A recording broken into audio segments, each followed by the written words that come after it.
Hello, I'm Wes Bailey, and this is an interview. Today I'm proud to have with me a recording star, a nightclub performer, television actor, and music historian, the unique Mr. Tiny Tim. Thanks a lot for coming down here today, Mr. Tim. It's good to see you again. Well, Mr. Bailey, thanks for having me. It's a pleasure being here on your wonderful show, and thanks for the wonderful horseshoe glass. And oh, you're welcome. Why don't we show them this lovely boot mug? And I tell you, it's always wonderful being here at the Club 89, and had a wonderful time here. You've been having fairly good crowds there, haven't you? Oh, they've been wonderful, yes. It's been great. Mr. Glassford, the owner, has been simply wonderful. I don't recall seeing a marvelous owner with the hospitalities he's given me in a long while. I'm glad Omaha's treating you well. How do you see yourself as an entertainer? Do you consider yourself a singer, an actor, a comedian, or all of those, or any of those? That's a good question. The only thing, I didn't even know this, but I think it can be best answered by the man, my great friend in Australia. He called me the Eternal Troubadour. That's a great title, I'll remember that. Because I really think all my songs, really, though I have to perform naturally to make a living, but all my songs, I always go in a dream world and I think of young, beautiful angels about 19 years old. And Pure Thoughts, of course. We're always in a different world, singing to them, and then going on to another dream. Lovely thought. You're living in New York now, right? Is that correct? At this moment, right. Did you grow up in New York? Right. Absolutely. It was wonderful there. How did you begin your career? Did you dream of being a singer as a child? I don't know if I did that, but I remember when I was 3 years old, having an old gramophone, Victrola, you know, and listening to Henry Burr, one of the great singers of 1910, from 1905 to 1920 were his biggest years, days before electric. And I remember him singing a song, really, when I was 3 years old, called Beautiful Ohio. And that melody and his rendition of it, which was during World War I, always stuck with me, and I was always attracted to that, not only to those type of records, but to the medium of which a voice can come out of a box like that. It is amazing.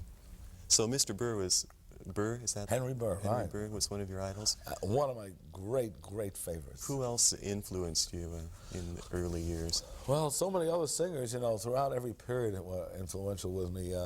Anywhere, even from Byron G. Harlan, who was Thomas Edison's favorite singer, 1902, Irving Kaufman, Billy Murray, and later on, Rudy Valley, Bing Crosby, Dick Haymes, even Mrs. Sinatra. So throughout every period of time, you know, I definitely hear a lot of things. I remember in the 50s, I liked Billy Eckstine very much. So and the days of rock right now, you know, I like Cat Stevens, and I listen to AC/DC, so I always moved. I saw your show at Club 89 the other night, as you know, and met you afterwards. And I saw both shows. You do one at 8 and one at 10. And they were completely different shows, and you must have done 30 or 40 songs within each show. What is your repertoire? How many songs do you know? It must be an incredible number. Well, I'll tell you, I think it's too little, I believe it or not. If all the words were in front of me, it may be about 2,000 songs. But really, with all the time I've had, I should have learned about 200,000, because, you know, I've had so much time in my hand. It's just that, you know, I was traveling. It's not easy to sit down and listen to records, you know. But an singer must always keep on from every day and age, whether it's 1982, songs like I Love Rock and Roll or Open Arms, or whether it's 1882, whether it was a song like, at that time, I Cannot Sing the Old Songs, written by Clara Bell. One must always keep up to his trade. That was impressive to me, the variety of material that you did in your show. Everything from I'm Looking Over a Four-Leaf Clover to Do You Think I'm Sexy, which I thought that was a very good rendition of that. Really? Yes. It's nice. I thought it was very ragged, but I just felt that melody. And there's another example of a great melodies around this time. So not only the years of Babyface and Four-Leaf Clover were the good melodies, but even today, you know, that one, or you take a song like, you know, Centerfold, they all, to hit #1, you've got to have something there. So I understand that you spend spare time on the road working on new material, rehearsing constantly. All the time. Where do you come up with your songs? Where do you find them? Anywhere from these old records to today's songs, or believe it or not, some people give me tips. Go right out and buy it or look it up, and then some through research. The New York Public Library at Lincoln Center, I don't know if any one of your listeners know this, Mr. Bailey, but they have over 7 million songs. And with the original sheet music cover going back to the 1800s in large bound volumes. Some of them are microfilm now, and they can be Xerox only with the publisher's permission after 1905. But before 1905, you can Xerox them. And I found, just looking through the history of this country as well as the hit songs at that time, which is simply amazing. If I may, just a little example of one song. Please. Now, here's a song, thanks Mr. Bailey. I picked a song up last year in the library. The sheet music was faded and torn, and I was just fortunate to be able to Xerox this because it was 1905, and they don't let you do anything after that year unless you get the publisher's permission. But here's a song that was written at the time the subways were first being built in Chicago and in New York, the first underground subways.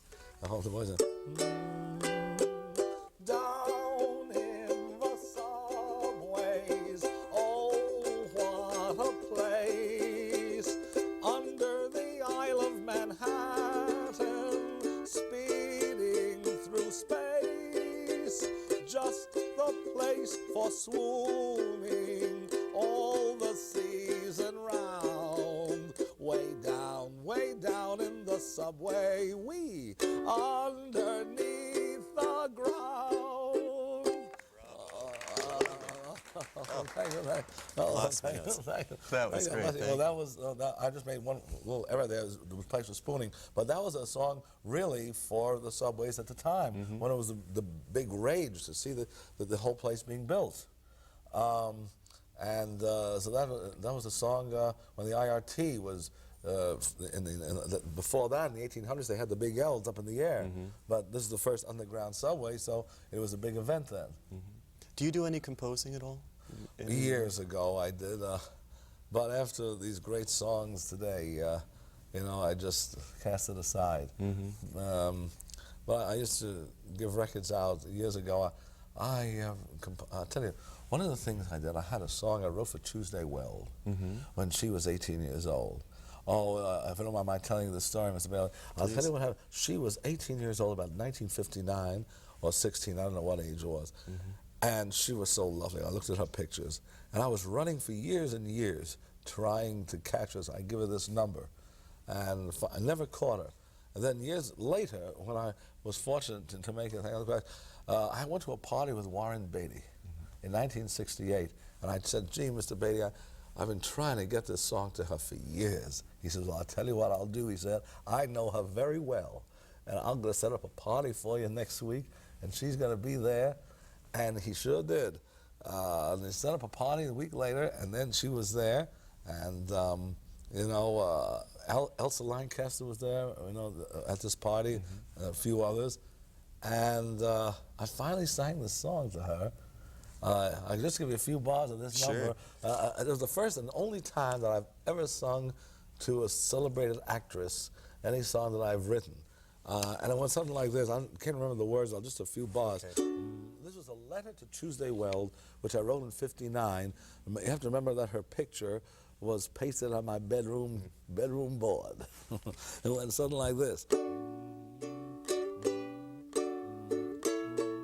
Dear Tuesday, I am writing this letter just to say that you are here beside me in pictures every day. To think that you're so near me, even though we're miles away. When I awake each morning, it goes on and on and on. Oh, that's touching. Yeah, thanks. Thanks. It's just I forget the words. I wrote it so long ago. But You know, she really liked it. I guess she did. I didn't hear a pin drop, and Wonderful. that's the last time I saw her. It's a lovely story. Okay. Do you find that you have fans that have been loyal to you through the years, that have stuck with you and followed your career from your days on television when you were first becoming popular, that have stuck with you till now? I have at least two of them. Mm-hmm. At least two. Well, you've got three now. Thank you. Yeah, well, two that I remember, and they're both in Chicago, ironically. They've been very nice. And I had three, but she followed me from San Francisco to New York, and then we got into a bit of a unfortunate broken romance. Too bad. So, yeah, well, but otherwise, that's all I really have. I see. You did quite a bit of work in television in the 60s. It was in the 60s, I think, with Laugh-In. And I believe I was talking to my roommate today, trying to remember, you played a vampire. I believe you were with Vincent Price, and I think it was Night Gallery. Are we correct about that? Well, you're almost there, I tell you. A lot of people would have forgotten that. It was a Laugh-In. Oh, it was? Yeah, it was. Sorry, it was on the Laugh-In. In 1968, this happened. Funniest thing is, I never even related this to Vincent Price, but I've always admired his work going back years. I remember in 1950, when I was with my father in Philadelphia, times were really rough. I was looking for work out there, and I saw a picture with him where he played a romantic lover, almost a scoundrel. I can't remember the name, something about Arizona or something. Anyway, here I was finally years later on the Laugh-In with him, and it called for a scene where I had to stab him, I think, in the throat or something. And really, I couldn't do it. I couldn't. So he said to me, "Come on, you ninny." You know, 'cause I was so in awe of seeing him. But I think it was called The Baron of Arizona, that picture I was thinking of. Anyway, so that's how I remember him. Wonderful moment. Oh, you do some impersonations in your act that I thought were very interesting. Maybe you don't consider them impersonations. What would you call them? Well, I don't. I consider them, well, I feel the spirits living within. Whether it's Rudy Valley or Byron G. Harlan, whatever, I just feel that, in a sense, I'm in someone else's body or vice versa for 1 minute. I thought your Elvis was marvelous. You did Heartbreak Hotel the night I saw you, and it was really wonderful. Well, I'll tell you, thank you. It's just that he, I remember, I was doing his numbers in 56 and 7. I was walking the streets of New York from bar to bar. And so it wasn't new to me when I did that. Of course, America, the world lost a great, great artist in 77 when he died. The same with John Lennon. Unfortunately, two of the great big giants from the 60s have passed away, leaving the whole music industry in a state of chaos. I thought your Sonny and Cher was pretty amazing too. Could I impose on you to do a bit of that for our audience? I don't know. It's so amazing. I don't know if the voice is there now, but we'll. You won't believe it. No, it's not there. Can't do it. No, okay. Well, it's it not was there. great. It's a duet. I wish I could do that. No, the high voice is it won't wake up until tonight, I hope. Oh, well, that's all right. Your shopping bag has been a trademark for many years, and I know you keep your ukulele in it, but we want to know what else is in that bag. Well, that all depends. Whatever I find at this particular moment, beside pictures, there's just the key from the other hotel in Galveston. That's it? Gee, I thought we'd get some real insight. Now, I understand you're leaving here and you're going to play in Chicago, some club dates Well, there? I have various places out there. I hear one of the places is male dancers. I have no idea what in the world it is yet. Sounds interesting. Until we get there. Well, it should be. Everything in this business is interesting. It's a very, very fascinating business. You see them coming up and going down, and amazing. What are your long-range plans? Where do you see yourself 20 years from now? Can you imagine? Oh, yeah, I don't know. Right now, today, I'm just fortunate. But what's happening now? Where I see this world going, if there is another 20 years, I think by that time it's all going to be out in space. You think you'll be out there too? Well, I hope I am. I hope I'm with you. I think it's all going to be out in space. It's all going to be way up there. I think if America keeps going, the world keeps going, there's no war, and Jesus Christ don't come back again, whatever, I think the next generation is the space age. I think we're going to make contact with other people and vice versa. I think the world is ready to get out of here. There's tons of worlds up there, and I think if you watch the centuries from the caveman to this present day, you'll find the steady graduation and cycle of evolving into something upper, just like the kettle overboiling with water. And I think that's the only way is up. We're in the same period of time, like the machine age and the ice age and all those things that are past. This is a space age coming up. I'm very optimistic about the future then. Absolutely. That's good to hear. Seen any good movies lately? No, unfortunately. What I say, on the SS Norway I was working, I saw Arthur and on Golden Pond, and also another picture I can't remember. They weren't bad. I was wondering if you'd seen Pennies from Heaven. Are you familiar with it? Oh, I saw the original with Bing Crosby. Have you seen the new No, film with Steve Martin and Bernadette how was Peters? Oh, it's wonderful. You'd love it. They don't sing their own songs. They dub to the original recordings from movies from the 30s. It's very interesting. You'd enjoy it. Check it out if you ever see it playing. I loved it. I remember Beautiful big production numbers. Thanks. Well, I remember Bernadette Peters. She was working in one of the discos when I was discovered in New York. Back in '66, she was on her way up, and I'm glad to see that nice things have happened to her. You know, especially with Steve Martin. He used to work in Washington, I think, at the Cellar Door. I remember the other night I brought you an album to autograph for a friend. Do you remember that album? And you said this was the album that killed my career. And I was interested to hear a little bit more about that. What was that all about? That was called Concert in Fairyland. Right. That was done in 1962. At that time, I was walking the streets of New York, and anyone who wanted to record me, it was a thrill. So at the time, they had a 67-year-old gentleman, they called him Max the Butcher, who sang completely off key. And he thought that, he was great. Basically, he spent all his money, to invest in his career. He wanted to be a star. So these people came along and took his money, and they all had a laugh. Ironically, the record started hitting the charts, and he dropped dead. He couldn't take success. And so when that happened, this was about '61, they saw me coming down the street, and they said, look, he could be the successor to Max the Butcher. So we went into the studio, and I had to play the role of Max the Butcher and sing off key. And ironically, it was 10 standard songs that I was singing off key on. You Make Me Feel So Young, Be My Love, whatever. Well, anyway, nothing happened, and that was it.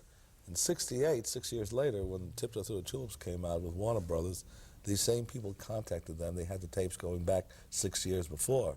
And they said, look, these are horrible tapes. If we put it out, it's going to kill his career. So why don't you give us 25 grand? And of course, Warner Brothers did not do that. So they came out with the album in the summertime of '68, and a lot of people thought it was the second album. So they went out and bought the album, and of course they were horribly taken. $100,000 had cleared the pockets of these people who put it out before the court had taken an injunction on them. So naturally, when the real second album came out, toward the latter part of '68 in the fall, it didn't move anymore, and I didn't have a good reputation in the business. That's why if there's anyone watching your show out there, again, if they're coming up, the old saying is so ever true: see that lawyer before you sign. Because if you make the grade years later and you got contracts or skeletons in the back of you, they'll always come up. People always save contracts. They always save your goods. There are people out there who can sign. There are people out there in this business who'll sign everybody up. Especially if they know they're looking for a break. They'll take any talent, good or bad, and sign them to a contract, have the forms printed up at a contract printing office, have a pad and sign them up, and put it in a drawer. They don't know what they're signing, right off the streets and promise them everything, and it'll go into a drawer. You'll never hear from them again. And 10, 5 years later, you make it big, and they come right to court. And of course, you don't want the nuisance, so you pay them off $2,500, whatever. So the best thing is not to sign unless you have a real good lawyer behind you. Okay, remember that. What's your favorite color? Oh, well, I would say white. Do you sleep in the nude? No way. Thank you. Once again, I'd like to thank you for being here.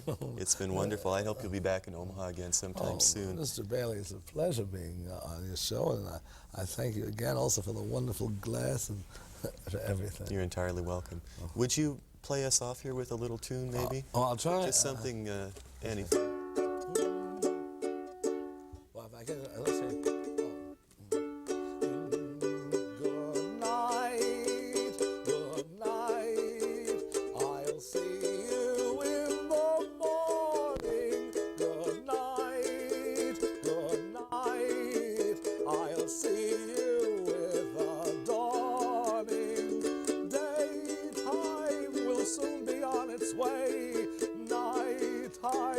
Soon be gone for a good night, nighty-night in television land, wherever you are. Good night.